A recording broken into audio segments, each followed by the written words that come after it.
Teka-teki politik semakin sulit ditebak belakangan ini karena banyaknya pemain strategi pemain politik yang terus bermain dengan segala macam situasi. Terbaru adalah putusan Mahkamah Konstitusi yang menurut Hakim Konstitusi Saldi Isra adalah sesuatu keputusan yang sangat aneh karena merubah situasi atmosfer di Mahkamah Konstitusi ketika Ketua MK Anwar Usman disebut ikut hadir membahas soal gugatan tentang calon presiden, calon wakil presiden boleh diikuti oleh yang pernah menjabat kepala daerah atau sedang menjabat kepala daerah.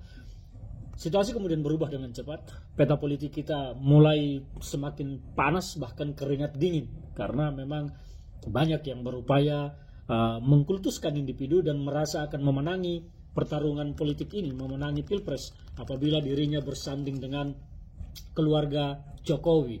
Capres yang begini sebetulnya ada capres yang lemah, yang tidak punya rasa percaya diri, yang merasa pasti akan kalah tanpa Jokowi dan keluarganya.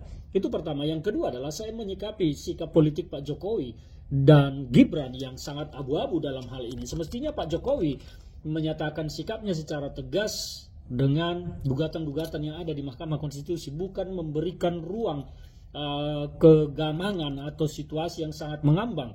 Pak Jokowi adalah seorang presiden yang tentu memang tidak boleh mencampuri Mahkamah Konstitusi atau peradilan lainnya karena di luar kewenangan beliau. Tetapi sebagai presiden Pak Jokowi seharusnya mampu memberikan pernyataan yang menyejukkan bahwa beliau adalah seorang negarawan yang berpikir tentang bangsa, apalagi Gibran adalah putra beliau. Jadi ini tidak bisa dilepaskan, tidak boleh berkata sudah berbulan-bulan tidak ketemu.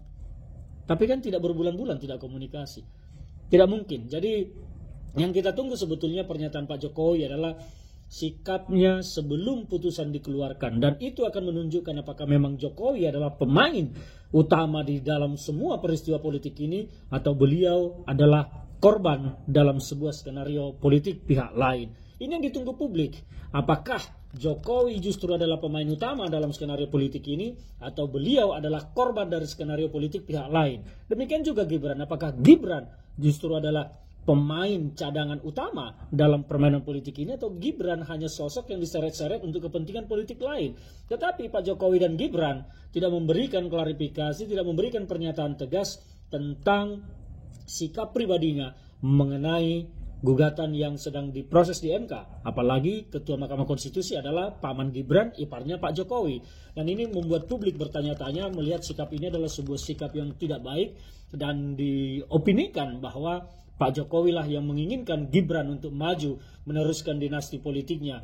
Tapi apakah memang Pak Jokowi merasa sekarang adalah seorang raja yang harus mewariskan kepemimpinan kepada putra mahkota? Kita juga tidak tahu karena tidak pernah keluar statement resmi dari Pak Jokowi sendiri atau dari Gibran sendiri tentang sikap pribadinya. Sekali lagi sikap pribadinya terkait gugatan yang ada di Mahkamah Konstitusi dan sikap pribadinya apabila Gibran ditawari oleh salah satu capres menjadi wakilnya, apakah akan menerima atau menolak atau menyampaikan statement yang menjelaskan posisinya.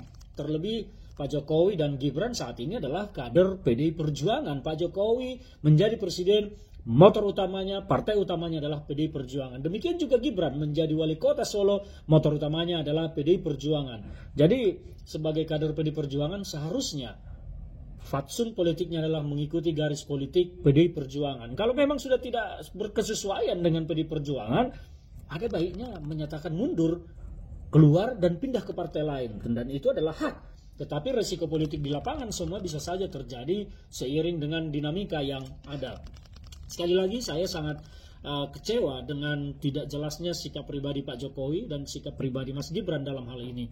Saya selama ini mendukung kebijakan pemerintah, mendukung apa yang dilakukan pemerintah demi kelancaran pembangunan dan demi tujuan kita bersama-sama memajukan Indonesia.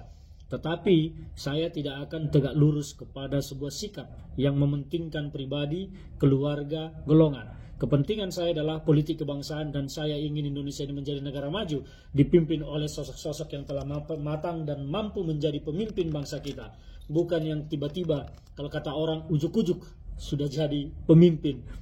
Saya tidak mau Indonesia dipimpin oleh yang ujuk-ujuk.